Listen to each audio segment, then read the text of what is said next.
Fala pessoal, boa tarde, Êxodo capítulo 28, hoje 43 versículos aqui de pura moda.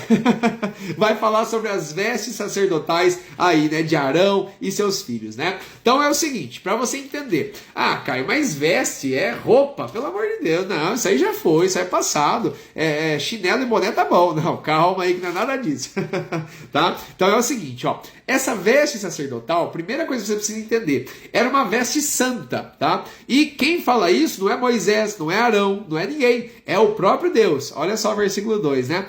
E farás vestes santas a Arão, teu irmão, para a glória e ornamento, né? Porque eles agora vão fazer parte do ofício sacerdotal. Deus estipulou, é Deus que consagra uma pessoa, né? É Deus que escolheu. Ponto final, pessoal. Deus escolheu Arão e os seus filhos para serem Arão, o sumo sacerdote, e os seus filhos sacerdotes. Então, Deus, ele conhece o coração dessas pessoas, Deus sabe da capacidade, Deus estipula, organiza, e simplesmente no versículo 3, ele faz uma coisa espetacular que é para mim e para você também nos dias de hoje, né? Olha só. Fala também aos sábios a quem eu tenho enchido do espírito de sabedoria. Olha só, pessoal, Deus é quem nos preenche, né, com o espírito de sabedoria, com conhecimento, com entendimento. Sabe aquela pessoa, né, que realmente pega uma informação fácil, ela realmente aprende algo, ela quer passar, quer transmitir, ela tem um dom em algo? Meu, isso aí é dom de Deus, isso aí é bênção de Deus. Então você precisa entender isso, né? Eu e você, nós somos chamados para um propósito, cada um de uma forma, cada um de um jeito, cada um tem um chamado, realmente, né? Deus não criou a gente para viver, trabalhar, morrer e acabou. Não, Deus nos criou para um propósito, e o propósito é nosso, é dele, né? Porque ele vai nos utilizar para abençoar outras pessoas e para a gente cumprir esse propósito aqui e herdar a vida eterna. É isso que você precisa entender, né? Tudo que Deus planejou com essas vestes aqui é para criar uma ordem e para mostrar que realmente o nosso Deus é aquele quem toda a glória pertence, através de uma roupa, inclusive, né? E para as pessoas verem e, olha só, ouvirem. Mas peraí, você falando de ouvir roupa, Caio? Realmente, essa roupa aqui tinha até campainha. Né? É impressionante como Deus, ele estipulou detalhes, né? De importante, pessoal, que a gente precisa entender. Deus é quem consagra as pessoas. E a gente precisa saber disso, né? Poxa vida, qual é o meu propósito? Qual é o meu sentido da minha vida aqui, né? E nós sabemos que o sentido da vida é buscar ao Senhor. É conhecê-lo, fazê-lo conhecido. Com o nosso trabalho, com a nossa vida, com a nossa família, com o nosso dia a dia, né? E a gente sabe de tudo isso através, olha só, de um detalhe de uma roupa, né? Que está utilizando aqui, né? Então, como assim? As pessoas que viam Arão e viam os sacerdotes com aquela roupa, eles sabiam, opa, Deus os escolheu para essa função. E essas pessoas tinham que ter na cabeça, poxa vida, o mesmo Deus que está lá com eles, ele está aqui comigo, ele está me protegendo, ele está me abençoando. Qual é o meu papel? O que eu vou fazer? Né? Eram milhões de pessoas ali, né? Só que cada pessoa tinha o seu caráter, tinha a sua forma de agir, né? Então, com certeza, muitas reflexões foram feitas ali, né?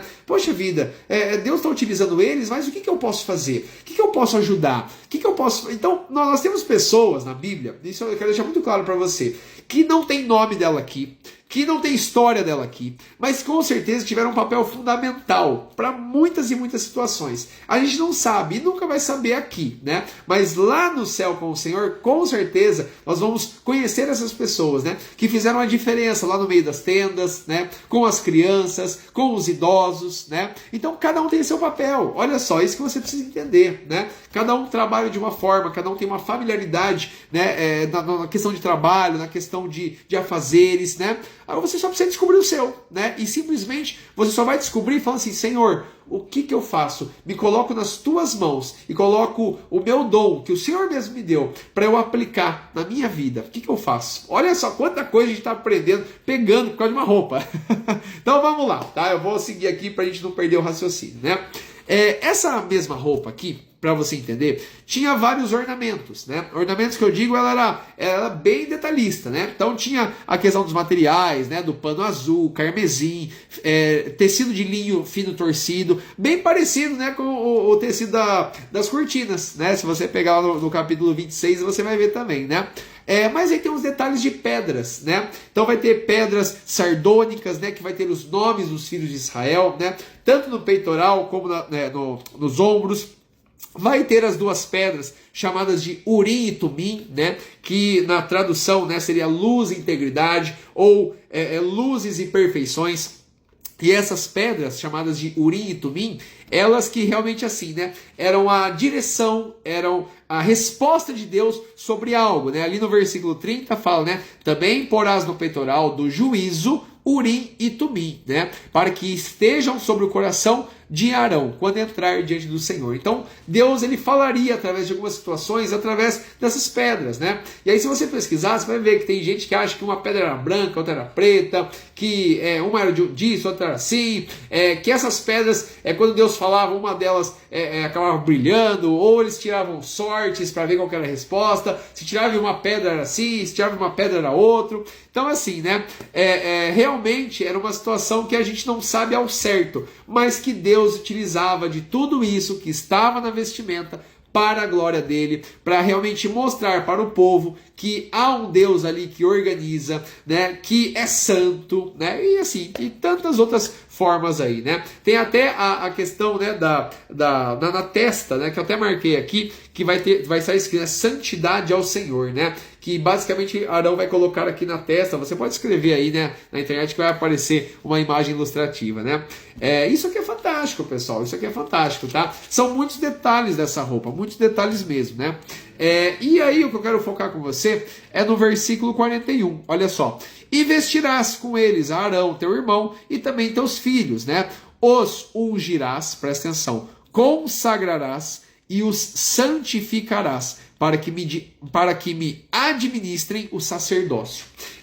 No tabernáculo, né, a gente já conversou um tempinho atrás aí, sobre quem poderia entrar, né? Então, o pátio, todo mundo está liberado, né? Onde fazia ali os sacrifícios, os holocaustos, né? Então, qualquer pessoa iria no pátio, né?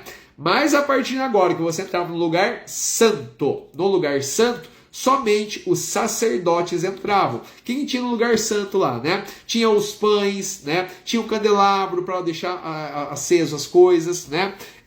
E aí depois disso já tinha o véu e o lugar santíssimo, né? Onde somente o sumo sacerdote poderia entrar. E o sumo sacerdote, no caso, era Arão, né? Que era uma vez por ano ele poderia entrar, né? Para realmente ouvir ali, né? A palavra de Deus, né? O próprio Senhor falando de cima da arca, né? Do propiciatório.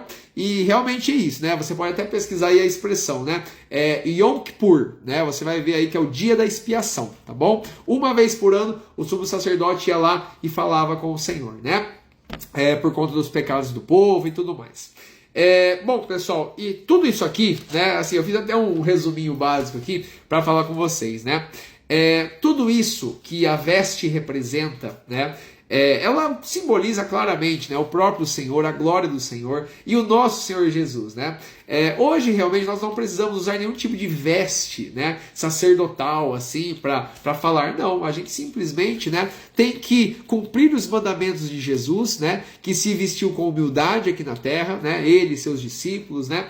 E que mostrou, né, que mais do que vestimenta, né, era a forma como a gente deve falar, deve agir com as pessoas, né, o que deve sair da nossa boca, o que a gente deve aplicar no nosso coração, né, no dia a dia. Então é tudo isso, né? A veste naquela época simbolizava a glória de Deus, né? Jesus era aquele que poderia ter vindo com uma veste linda e maravilhosa, né? Mas lá aqui, né, nesse período que ele estava na terra, ele não usou nada disso. Mas quando você vê o livro de Apocalipse, agora sim, né? Ele realmente está com uma outra vestimenta, né? Uma vestimenta gloriosa, maravilhosa, que todos nós um dia, né, receberemos do Senhor algo novo, né? A gente não sabe ao certo que a gente vai vestir, né? Mas que com certeza Deus preparou algo santo para nós, né? Aqui na terra a gente se veste com camisa, com shorts, bermuda, calça, sapato, tênis, né? E a gente tem que tomar cuidado com o que a gente veste também, né? Algumas ocasiões, lugares, né? A gente sabe disso, né? Deus, ele se importa com isso também, tá, pessoal? Então, faça uma reflexão aí, o que você está vestindo, né? Por que você está vestindo determinada roupa, né? Os lugares que você frequenta com essa roupa. Pensa um pouquinho aí, tá bom? Fala com Deus, ele vai te orientar melhor do que eu, tá bom? Mas é isso, tá? É isso que a veste representa, né? E tem muito mais detalhes aqui que não dá pra falar tudo pra você, tá bom? Mas pesquise aí, você vai ver que tem muita informação sobre ela, parte histórica, cultural, mas o importante é isso, que ela simboliza a glória de Deus, a santidade do Senhor, que eu e você precisamos todos os dias, tá bom? Nos vemos no 29. Um grande abraço, Deus abençoe.